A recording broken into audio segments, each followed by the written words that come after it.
Episode 69 मुहावरा कहावत हिकायत और विचार। देशवासियों आदाब सलाम नमस्कार।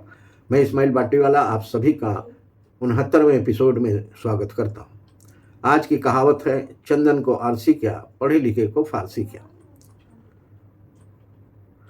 क्या सच में हर काबिल इंसान को अपनी काबिलियत साबित करने की ज़रूरत होती है? क्या खुशबूदार चंदन को आईना दिखाने की ज़रूरत पड़ती है? क्या समझदार इंसान को हर बात बार बार समझानी पड़ती है? नहीं जनाब, असली काबिलियत शोर नहीं करती, वो अपने काम से खुद पहचान बना देती है। आखिर क्यों कुछ लोग बिना कुछ कहे भी पहचान बना लेते हैं और कुछ लोग बहुत बोलते हैं फिर भी असर नहीं छोड़ पाते हैं? क्या वजह है कि असली हुनर को दिखावे की ज़रूरत नहीं पड़ती? यही इस कहावत की असली खूबसूरती है। कहावत का मतलब, जो व्यक्ति पहले से ही गुणी, समझदार, विद्वान या काबिल है, उसे अपनी योग्यता दिखाने या बार बार सिखाने की ज़रूरत नहीं होती है। यानी असली काबिलियत खुद नज़र आ जाती है, असली ज्ञान अपने आप झलकता है, असली हुनर को शोर की ज़रूरत नहीं होती है।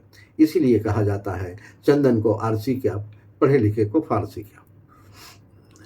ये कहावत आज भी उतनी ही सच्ची है। आज के दौर में बहुत लोग अपनी तारीफ खुद करते हैं, अपनी काबिलियत खुद बताते हैं और अपने हुनर का शोर मचाते हैं। लेकिन सच यह है कि जो सच में काबिल होता है, उसका काम ही उसकी पहचान बन जाती है। इसलिए कहावत आज भी हर दौर में सही साबित हो रही है। ये कहावत कब बोली जाती है? ये कहावत तब बोली जाती है जब कोई पहले से ही समझदार हो, किसी को बेवजह समझाया जा रहा हो, यह बताना हो कि असली योग्यता खुद बोलती है। ऐसे मौके पर कहा जाता है, चंदन को आरसी क्या, पढ़े लिखे को फारसी क्या। रोजमर्रा के उदाहरण। उदाहरण नंबर 1, एक अच्छा कलाकार बिना बोले ही अपनी कला से सबका दिल जीत ले। उदाहरण नंबर 2, एक समझदार इंसान को हर छोटी बात बार बार समझाने की ज़रूरत ना पड़े। उदाहरण नंबर 3, एक होनहार छात्र बिना दिखावे के अपनी मेहनत से आगे निकल जाए। यही इस कहावत की सच्चाई है।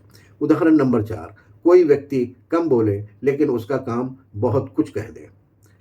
इसी को कहते हैं, चंदन को आरसी क्या, पढ़े लिखे को फारसी क्या। छोटी सी हिकायत। एक गुरु ने अपने 2 चेलों को एक काम सौंपा। पहला चेला हर थोड़ी देर में कहता, गुरुजी देखिए मैं कितना अच्छा काम कर रहा हूँ। वो अपनी तारीफ में लगा रहा। दूसरे चेले ने चुपचाप मेहनत करता रहा, न शोर, न दिखावा, न अपनी प्रशंसा। कुछ देर बाद जब काम पूरा हुआ तो गुरु ने दोनों का काम देखा। पहले ने बातें ज़्यादा की थी, दूसरे ने काम बेहतर किया था। गुरु जी मुस्कुराए और बोले, चंदन को आरसी क्या, पढ़े लिखे को फारसी क्या। इसकी सीख, असली काबिलियत को दिखावे की ज़रूरत नहीं होती। जो जितना गुणी होता है वो उतना ही शांत होता है। हुनर की पहचान बातों से नहीं, काम से होती है। इसका संदेश, इस कहावत से हमें यह सीख मिलती है कि अपनी तारीफ खुद करने से बेहतर है ऐसा काम करो कि लोग खुद तारीफ करें। इसीलिए शोर नहीं, काबिलियत बनाइए।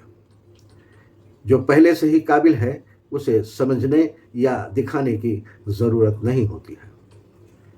देशवासियों, इस कहावत से तो हमने यही समझा है। आपकी क्या राय है, कमेंट करके ज़रूर बताएं।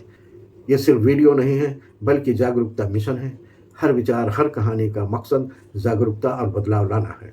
वीडियो पसंद आए तो लाइक करें, अपनी राय कमेंट में बताएं, वीडियो को शेयर करें। इस्माइल बाटलीवाला नाम के यूट्यूब चैनल को सब्सक्राइब करें। Instagram, Facebook, Twitter, x, Telegram, एक्सप्लोजर और ब्लॉगर पर इस्माइल बाटलीवाला को फॉलो करना ना भूलें। देशवासियों, मिलकर हम अपनी सांस्कृतिक विरासत को जिंदा रखेंगे। कल शाम 7 बजे हम फिर मिलेंगे, नई कहावत, नई हिकायत और नई सीख के साथ। बहुत बहुत शुक्रिया। जय हिंद।